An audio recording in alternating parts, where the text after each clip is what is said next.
മമ്മൂട്ടിക്കൊപ്പം മുഴുനീളൻ കഥാപാത്രമായി big budget സിനിമയിൽ അഭിനയിക്കുന്നതിന്റെ ത്രില്ലിലാണ് സന്തോഷ് പണ്ഡിറ്റ്. രാജാധിരാജയ്ക്ക് ശേഷം അജയ് വാസുദേവ് ഒരുക്കുന്ന ചിത്രത്തിലാണ് സന്തോഷ് പണ്ഡിറ്റ് മമ്മൂട്ടിക്കൊപ്പം അഭിനയിക്കുന്നത്.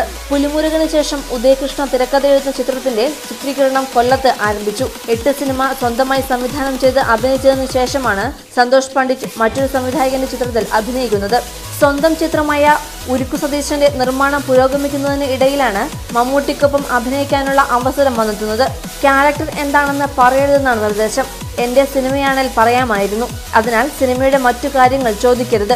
പരസ്പര ബഹുമാനത്തോടെയാണ് എല്ലാം മുന്നോട്ട് നീങ്ങുന്നത്. മുകേഷ് സാറുമായിട്ടായിരുന്നു ആദ്യ ഷോട്ട്. ഇപ്പോൾ ബിജുകുട്ടനുമായുള്ള സീനുകളാണ് ചെയ്യുന്നത്. മമ്മൂക്കിക്ക് ഒപ്പമുള്ള അഭിനയം എന്ന ആ ഒരു നിമിഷമാണ് താൻ കാത്തിരിക്കുന്നത്. മറ്റൊരു സംവിധായകന്റെ നിർദ്ദേശങ്ങൾ അനുസരിച്ച് അഭിനയിക്കുന്നതിനാൽ തന്റെ അഭിനയം വളരെയധികം മെച്ചപ്പെടുത്താൻ പറ്റുന്നുണ്ടെന്നും പണ്ഡിറ്റ് പറയുന്നു. സിനിമയിലേക്ക് എങ്ങനെ എത്തിയെന്ന് ചോദിച്ചാൽ അത് തികച്ചും യാദൃച്ഛികമാണെന്ന ഉത്തരമാണ് പണ്ഡിറ്റിനുള്ളത്.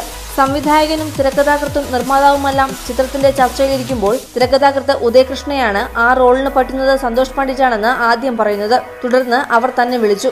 പണ്ഡിറ്റ് ചിത്രത്തിനായി 60 ദിവസത്തെ ഡേറ്റ് കൊടുത്തു. മെയ് 3-ന് മമ്മൂട്ടി ജോയിൻ ചെയ്യുമെന്നും പണ്ഡിറ്റ് പറഞ്ഞു.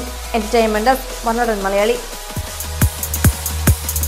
കൂടുതൽ വാർത്തകൾക്കും വിശേഷങ്ങൾക്കുമായി ഞങ്ങളുടെ ചാനൽ സബ്സ്ക്രൈബ് ചെയ്യുക.